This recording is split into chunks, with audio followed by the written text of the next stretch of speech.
नेवाज उस मईनुद्दीनो मिलाद पेला हो सलाम मुस्तफा जाने रहमत पेला हो सलाम शम्अ मजमे हिदायत पेला को सलाम सय्यदी मुर्शिदी दोयल गौसे मजबंदार ताजेदारे हकीकत पे लाखों सलाम मुस्तफा जान रहमत पे लाखों सलाम शम्अ वजमे हिदायत पे लाखों सलाम सलाम गौसिया या गौसूल सलाम अलैका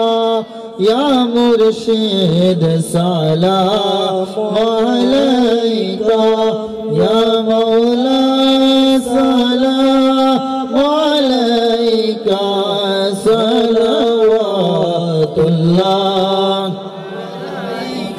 अंतिमे कबरे हाशरे बोलना बोलना दाशरे रखिया चरण शबाते यारोस अफनार कदमे या गौसू सलाम अलैका या मुर्शिद सलाम अलैका या मौला सलाम अलैका सलवातुल्लाह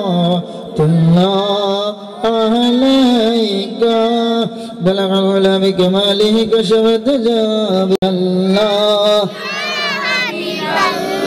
शने से हदसे देखिले আপনাকে জীবনের গুনাহ জড়িয়ে পড়ে দিবেন গো দেখা দয়া গো করিয়া ইয়া রাসূলুল্লাহ ইয়া রাসূলুল্লাহ লা ইলাহা ইল্লাল্লাহু মুহাম্মাদুর রাসূলুল্লাহ সাল্লাল্লাহু আলাইহি ওয়াসাল্লাম আল্লাহ রাব্বুল আলামিনের আলিশান দরবারে লক্ষ কোটি শুকরিয়া আদায় করি যিনি আমাদেরকে দয়া করে মায়া করে আল্লাহর মহান ওলি খাজা খাজাগান কুল্লে খাজাগান আতায়ে রাসূল হিন্দে রাসূল খাজা মাইনুদ্দিন চিশতি আজমিরি রহমাতুল্লাহ আলাইহির স্মরণে বার্ষিক কোর্সে ফাতিহাতে আল্লাহ আমাদেরকে কবুল করেছেন উচ্চ আওয়াজে বলে আলহামদুলিল্লাহ।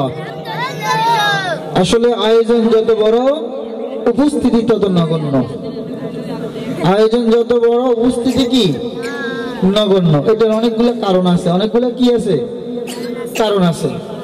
প্রথম কারণ হচ্ছে একজন আশিক বলেছে ইশকে মাহবুবে খুদা দিল, ইশকে মাহবুবে খুদা দিল লাখো মুমিন হো লাগার ঈমানে কামিল নেহি।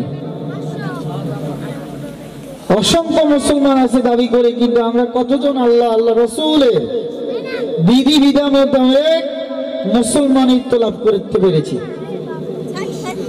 এখানে কোনো গান বাজনা হয়েছে এতক্ষণ? হয় নাই।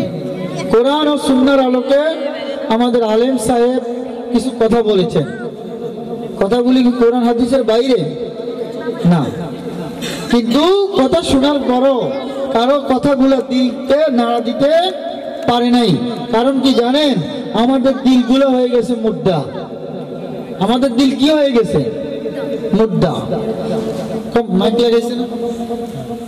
কমপক্ষে তো অনেক দূর আওয়াজ যাচ্ছে না? তো যারা জানে আজকের এখানে আউলিয়া কেরামের শানে মাহফিল হচ্ছে, শানে আউলিয়া, আমি যেটা শুনেছি যেটা জেনেছি এ ফলতি গ্রাম সুন্নি মুসলমানে ভরপুর, কিন্তু আজকে এখানে এসে আমার চিন্তা ধারণা পরিবর্তন হয়ে গেছে। আমরা যারা মাহফিল করি আমাদেরকে অনেক কিছু শিখার আছে, শিখতে কোনো সমস্যা আছে না, শিখার কোনো সাহস নেই। রাসূল বলেছেন দুনিয়া থেকে কবর পর্যন্ত জ্ঞান অর্জন করতে হবে। আমাদের অনেক কিছু চিন্তা হবে, বুঝতে হবে, সময় সাপেক্ষে রাসূলুল্লাহর বাণী স্থানকাল পাত্রভাবে আমাদের কাজকর্ম চিন্তাধারা সকল কিছু সাজাতে হবে, তাহলে আমরা আমাদের কাজ থেকে ফল পাবো। বিশাল আয়োজন করেছে, আমি দেখি তো আয়োজনের ছোট্ট করে ঘরের কোণাত করলে তো হয় না, বিশাল গরু মহিষ জবা করি আলিশান করি করলে মাহফিল হয়, পানি এক গ্লাস দিই আল্লাহ রাসূল পীর মুর্শিদকে স্মরণ করলে মাহফিল হয়নি। আমি লক্ষ টাকা খরচ করলাম, ওই টাকা থেকে যদি ফল না আসে ওই টাকাগুলো তো বিফল না। ভালো হোক খারাপ হোক প্রত্যেকটা জিনিসের ভালো ফল দরকার আছে না নাই? আপনি একটা মেহনত করেছেন, এটা একটা ফল দরকার আছে না নাই? ভালো হলে ভালোটা চলবে, খারাপ হলে পরিবর্তন আসবে, ঠিক কিনা? আমাদেরকে দিন ধর্ম বুঝতে হবে, না বুঝি ধর্মের কাজ করা যাবে না। আমাদেরকে জানতে হবে, মানতে হবে, তারপরে আমল করতে হবে। আসলে আমি কথা বলতাম না, যেহেতু আমাদের সম্মানিত আলেম আমার শ্রদ্ধেয় মহব্বতের মানুষ ফারুকী সাহেব, হাফেজ মাওলানা ফারুক হোসেন আল কাদেরী সাহেব, উনি বিভিন্ন জায়গায় যায়, আমরা মাঝে মাঝে ওনার সাথে যাই, উনিও আমাদের সাথে যায়, আর অনেক মানুষ হয়। আল্লাহ ওনার ইলমের মধ্যে বরকত দান করুক, সবাই বলেন আমিন। তো যাই হোক, আল্লাহর কাছে শুকর, আল্লাহ আমাদেরকে কিছু যুবক ভাইদেরকে এবং কিছু কচিগত বাচ্চাদেরকে কবুল করেছেন, আল্লাহ তাদেরও ছিল আমাদেরকে কবুল করে, বলেন আমিন। আমরা রাসূলুল্লাহর সালাম দিয়েছি কিনা? দিছি কিনা? তার সাথে সাথে সালামে গাউসিয়া পড়েছি কিনা? কালকে অনেকে বলবে সালামে রাসূলুল্লাহর সালাম বুঝেছি, সালামে গাউসিয়া এটা তো বুঝি না, এটা আবার কি? অনেকে এটা বলে কিনা? তাদেরকে বোঝানোর জন্য বলতেছি, আমরা তাশাহুদ পড়ি কিনা? তাশাহুদ নামাজে পড়ি কিনা? আতাইয়াতু লিল্লাহি ওয়াস সালাওয়াতু ওয়াত তাইয়্যিবা আমরা পড়ি কিনা? ওইখানে আমরা সালাম রাসূলুল্লাহকে দিইনি, কথা বলেন। আসসালামু আলাইকা আইয়ুহান নবী ওয়া রাহমাতুল্লাহি ওয়া বারাকাতুহু বলি কিনা? তারপরে আমরা কি বলি? আসসালামু আলাইনা ওয়া আলা ইবাদিল্লাহি সালিহিন বলি কিনা? ওই সালামটার মাধ্যমে আল্লাহ আর রাসূল নামাজের মধ্যে সকল ঈমানদার মুমিন আউলিয়া কেরামকে স্মরণ করে দিয়েছেন, সুবহানাল্লাহ। ওই সালামটা আমরা সালামে গাউসিয়ার মাধ্যমে দিয়ে থাকি। কথা বুঝতে পেরেছেন? তো ধর্ম কোনো মারামারি কাটাকাটির বিষয় নয়, ধর্ম বোঝার বিষয়, মানার বিষয়, ভুল হলে বুঝে দেওয়ার বিষয়, আর না বুঝলে বুঝি লওয়ার বিষয়। তবে আল্লাহ আমাদেরকে কবুল করুক, আল্লাহ যেন আমাদেরকে সবাইকে সহি বুঝ দান করে। আমরা একটু মুক্তসর জিকির করবো, মাহফিলের আদব, মাহফিলের উসুল, জিকির পরে আমরা কি করব? মুনাজাতের মাধ্যমে আমাদের এই অধিবেশন শেষ করব। সবাই বলেন লা ইলাহা ইল্লাল্লাহ, লা ইলাহা ইল্লাল্লাহ। এটাকে আমরা সম্মানের সহিত তাজিমাতে তাবলীগের বেলায় সাধারণ বেলা আমরা কবর বলি, ওলি আল্লাহকে সম্মান করে আমরা মাজার শরীফ বলি, আর নবীদের সম্মান আমরা রওজা শরীফ বলি। এখন মানুষের যেমন পার্থক্য আছে, কবরের মধ্যে পার্থক্য আছে না নাই? বাংলাদেশের মধ্যে সব চাইতে যে সুন্দর একটা কবর, এই কবরটার নাম বলবো আপনাদেরকে আজকে। সংসদ ভবনের পিছনে জিয়া উদ্যান নাম, ওখানে একটা সবচেয়ে বাংলাদেশের সবচেয়ে সুন্দর কবর, শহীদ প্রেসিডেন্ট জিয়াউর রহমান ওনার কবর। যারা দেখেছেন ঢাকাতে গিয়ে, ওখানে 4টা গেট আছে, স্ট্যান্ডার্ড ভাবে সাজানো কবরটা। উপরে কাচের সামিয়ানা, আপনি গেছেন? কাচের সামিয়ানা, পাশে একটা মসজিদ আছে। এখন ওটাকে কেন সম্মান দেওয়া হয়েছে?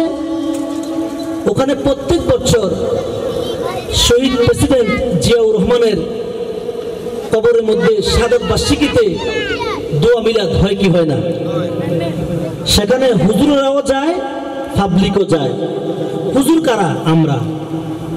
আমরা সেখানে গিয়ে কি করি? সূরা ফাতিহা ক্লাস করে ওনার জন্য আমরা দোয়া করি। ঠিক তদ্রু কেন? উনি একজন প্রেসিডেন্ট, ওনার সম্মান ঊর্ধ্বে, এই জন্য এটাকে স্ট্যান্ডার্ড করে সাজানো হয়েছে। আল্লাহর খোদাই জগতে, খোদার জগতে খোদার মন্ত্রিত্ব করতেছেন কারা? আল্লাহর আউলিয়া কেরামরা। সুবহানাল্লাহ। এজন্য আমরা মুসলমানরা আউলিয়া কেরামের ব্যাপারে একটু কবরটাকে আমরা স্ট্যান্ডার্ড করে মাজার শরীফ হিসেবে সাজাই, আর কোনো পার্থক্য নাই। যদি বলেন বেদাত, তাইলে মাজার যেমন বেদাত, প্রেসিডেন্ট জিয়াউর রহমানের কবরটাও কি তেমন, ওনার মাজারটাও কি বেদাত। যদি বলেন দাঁত হালাল, ওটা যেমন হালাল আমাদেরটাও হালাল। ফতোয়া দিলে আমাদেরকেও দিবেন, ওনাদেরকেও দিবেন। শুধুমাত্র যারা আমরা সুন্নি মুসলমান আউলিয়া কেরামের মাজারে গিয়ে আমরা জিয়ারত করি, আমাদেরকে ফতোয়া দিবেন আর ওইদিকে দিবেন না, এটা আপনি বুঝেন ইনসাফ করতে পারছেন কিনা। দ্বন্দ্বের কোনো বিষয় নয়, বলেন দ্বন্দ্বের কোনো বিষয় নয়, বুঝার বিষয়। শুধু তাই নয়, এমন অনেক কবরে ফলতি গ্রামে আছে, দেখেন হাদিস শরীফের মধ্যে আছে, তোমরা আগুনের উপরে বসিও না। ইয়া রাসূলুল্লাহ, আগুন বলতে কি বোঝায়? কবর উপরে বসিও না, এটাকে আগুন বলা হয়েছে হাদিস শরীফের মধ্যে। ফলতি গ্রামে অনেক কবর আছে কিনা জানি না, যে কবরের চিহ্ন পর্যন্ত নাই, মানুষ জানে না এটা কি কবর না কোনো এমনি খোলা ময়দান। অনেকে ভুলবশত আমরা কবরস্থানে প্রস্রাব করি কি করি না, পরে শুনি এটা কবর। মুসলমানের দায়িত্ব হলো কবরকে সংরক্ষিত করা, একটা বেড়া দিয়ে বাবার কবরের চিহ্ন দিয়ে দেওয়া, মানুষকে বুঝিয়ে দেওয়া সাইনবোর্ড দিয়ে এটা কবরস্থান, কবরস্থান পবিত্রতা রক্ষা করুন, আসসালামু আলাইকুম ইয়া আহলাল কুবুর। সাধারণ পাবলিকের বেলা আমরা এইভাবে কবরস্থান সংরক্ষণ করি, ওলি আল্লাহর বেলাও আমরা এটা করি, আর কোনো পার্থক্য নাই। যদি আপনি বুঝেন আপনার জন্য আলহামদুলিল্লাহ। আল্লাহ তাআলা সকলকে বোঝার তৌফিক দান করুন, সকলে বলি আমিন। আমার পাশে একজন আওলাদ আছেন, আওলাদে বারোপুরি, আমি ওনার সাথে অনেক মাহফিলে যাই, আমরা কখনো দ্বন্দ্বের কথা বলি না, আমরা মীমাংসার কথা বলি। এজন্য আল্লাহ যেন আমাদের সকলকে ভাইয়ে ভাইয়ে মুসলমানের মিলেমিশে থাকার তৌফিক দান করে, সকলে বলি আমিন। আমার জন্য দোয়া করবেন, আল্লাহুম্মা আমিন। আসসালাতু ওয়াসসালামু আলাইকা ইয়া রাসূলুল্লাহ, আসসালাতু ওয়াসসালামু আলাইকা ইয়া হাবিবাল্লাহ, আসসালাতু ওয়াসসালামু আলাইকা ইয়া শাফিউল মুজনিবিন, আসসালাতু ওয়াসসালামু আলাইকা ইয়া রাহমাতাল লিল আলামিন। আয় মাবুদ পরওয়ারদিগারে আলম, আপনি চেয়ে দেখেন পবিত্র শাবান মাসে আল্লাহ, যেই মাসের জন্য আপনার নবী আমাদেরকে দোয়া শিখাইয়া দিয়েছেন, আল্লাহুম্মা বারিক লানা ফি রজব ওয়া শাবান ওয়া বাল্লিগনা রমাদান। আয় আল্লাহ তাআলা আমাদেরকে রজব ও শাবান মাসের কল্যাণ দান করুন, আর রমজান পর্যন্ত আমাদেরকে হায়াতে পৌঁছিয়ে দিন। ওগো আল্লাহ, এই শাবান মাসে আপনার আল্লাহ একজন আওলাদ ওলিকে নিয়ে বারোগা দরবার শরীফের সাজ্জাদানশীল হযরতকে নিয়ে আল্লাহ, আমি গুনাহগার কতগুলো আশিক ভক্তদেরকে নিয়ে আল্লাহ, কচি মাসুম বাচ্চাদেরকে নিয়ে আল্লাহ, বিভিন্ন জায়গায় এই মাইকের আওয়াজ যাচ্ছে আল্লাহ, আমার পদ্মানিশী মা বোনদেরকে নিয়ে আল্লাহ, মুরব্বী বাবাদেরকে নিয়ে আল্লাহ, এই ফলতি গ্রামে খাজা তনু মেম্বার চিশতি রাহমাহুল্লাহের প্রতিষ্ঠিত উরুস মুবারকে আল্লাহ, ওনার আওলাদ মোহাম্মদ জহিরুদ্দিন চিশতি এবং মোহাম্মদ মঈউদ্দিন চিশতি, এই দুই ভাইকে নিয়ে আল্লাহ, ওনাদের আশিক ভক্তদেরকে নিয়ে আল্লাহ, এই গ্রামের মুরব্বীদেরকে নিয়ে আমি গুনাহগার এই মাহফিলের মধ্যে মাগরিবের পর থেকে এই পর্যন্ত, ইশার নামাজের পর থেকে এই পর্যন্ত যা কিছু তিলাওয়াত করলাম, আলোচনা করলাম, আয় আল্লাহ হাদিয়াটুকুন লক্ষ লক্ষ গুণ বৃদ্ধি করে, যেই নবীকে সৃষ্টি না করলে দুনিয়া বানাইতেন না, আসমান বানাইতেন না, জমিন বানাইতেন না, ওই নূরের নবী, জিন্দা নবী, মায়ার নবীর কদমে হাদিয়া সোনার মদিনায় পৌঁছায়া দাও। আয় রব্বুল আলামিন, নবীর সাহাবায়ে কেরাম, তাবিনে কেরাম, আইমে মুস্তাহিদিন সলফে সলিহিন বিশ্বের জমিনে যত জায়গায় ওলি গাউস পীর ফকির শায়িত হয়ে গেছে আল্লাহ দয়া করে প্রত্যেকের নামে নামে হাদিয়া পৌঁছায় দাও। আয় আল্লাহ, বাবা আদম থেকে শুরু করে আজকের মোনাজাত পর্যন্ত যত আম্বিয়া কিরাম পৃথিবীতে আগমন করেছেন আবার পদ্মা করে চলে গেছেন, দয়া করে প্রত্যেক আম্বিয়া কিরামের আরো পাকে হাদিয়া পৌঁছায় দাও। আয় রব্বুল আলামিন, আপনার কুদরতি পায়ে ধরে মাপ চাই, ক্ষমা চাই। আয় আল্লাহ, এই মাহফিলের মধ্যে অনেক ভাইরা হাত বাড়াইছে, কারো বাবা নাই, কারো মা নাই। এই মাহফিলের মধ্যে টাকা দিয়ে, পয়সা দিয়ে, বুদ্ধি দিয়ে, পরামর্শ দিয়ে আয় আল্লাহ যারা সহযোগিতা করেছে, আল্লাহ যাদের আব্বা নাই আম্মা নাই, দয়া করে প্রত্যেকের আব্বা আম্মার কবরের মধ্যে হাদিয়া পৌঁছায় দাও। আল্লাহ কবরগুলোকে জান্নাতের বাগান বানায় দাও। আজকের এই মাহফিলে হাদিয়া টুকুন আয় আল্লাহ খাজা আল্লাহ হযরত আজমিরি সিস্তি সঞ্জিরি রাহিমাহুল্লাহ, মাইনুদ্দিন সিস্তি আজমিরি রাহিমাহুল্লাহের মাজারে পাকে হাদিয়া পৌঁছায় দাও। আল্লাহ হযরত আহমদুল্লাহ কিবলা কাবা আল মাজবান্ডারি রাহিমাহুল্লাহের মাজারে হাদিয়া পৌঁছায় দাও। আল্লাহ গোলাম রহমান বাবা আল মাজবান্ডারি রাহিমাহুল্লাহের মাজারে হাদিয়া পৌঁছায় দাও। আল্লাহ আজকে হাদিয়া দয়াল হাদি রাহিমাহুল্লাহের মাজারে পৌঁছায় দাও। শাহনশাহ বিশ্বনে জিয়াউল হক মাজবান্ডারি রাহিমাহুল্লাহের মাজারে পাকে হাদিয়া পৌঁছায় দাও। হে রব্বুল আলামিন, আল্লাহ এই মাহফিলের মধ্যে যত প্রবাসী ভাইরা অংশগ্রহণ করেছে আল্লাহ দয়া করে প্রত্যেক প্রবাসী ভাইদের আব্বা আম্মার কবরে হাদিয়া পৌঁছায় দাও। আল্লাহ প্রবাসী ভাইদেরকে তুমি কবুল আর মঞ্জুর করে নাও। আয় রব্বুল আলামিন, এই মাহফিল যিনি প্রতিষ্ঠা করেছেন আল্লাহ খাজা তুর মেম্বার সিস্তি রাহিমাহুল্লাহের মাজারে পাকে হাদিয়া পৌঁছায় দাও। আয় রব্বুল আলামিন, আপনার কুদরতি পায়ে ধরে মাপ চাই, ক্ষমা চাই। আজকের এই মাহফিলের মধ্যে আল্লাহ ওনার সন্তান মোহাম্মদ জয়ুদ্দিন সিস্তি অসুস্থ, আল্লাহ তাকে তুমি শাফা দান করে দাও, আজরা শাফা দান করে দাও। ইয়া শাফির আমরাজ, ইয়া দাফিল বালিয়াত, ইয়া হাল্লাল মুশকিলাত, ইয়া আরহামার রাহিমিন। হুরু বিল মাসে খুদা মে क्या करूं, আরজু হে মে তুঝে দেখা করো, গরবরতান মিন জবানে শুধু বর্মো এহসানে তোরা দু শুমারে না তাওয়াম কর। আয় আল্লাহ, আমরা যারা হাত বাড়াইলাম আল্লাহ, আমাদের অনেকের মা নাই, বাবা নাই, দয়া করে প্রত্যেকের আব্বা আম্মার কবরের মধ্যে হাদিয়া পৌঁছায় দাও। আল্লাহ কবরগুলোকে জান্নাতের বাগান বানায় দাও। আল্লাহ বেশি বেশি করে বাবা মায়ের খেদমত করার তৌফিক দিয়ে দাও। রব্বির হামহুমা কামা রব্বায়ানি সগীরা وقل رب ارحمهما كما ربياني صغيرا। اے اللہ تعالی আমার পাশে যে সমস্ত ভাইরা বসে আছে আল্লাহ, আওলাদে বারুকুর ইনশাআল্লাহ প্রত্যেকের হায়াতের মধ্যে বরকত দিয়ে দাও। আল্লাহ আমার মাইকবেন ভাই থেকে শুরু করে যারা এখানে বসে আছে আল্লাহ প্রত্যেকের হায়াতের মধ্যে বরকত দিয়ে দাও।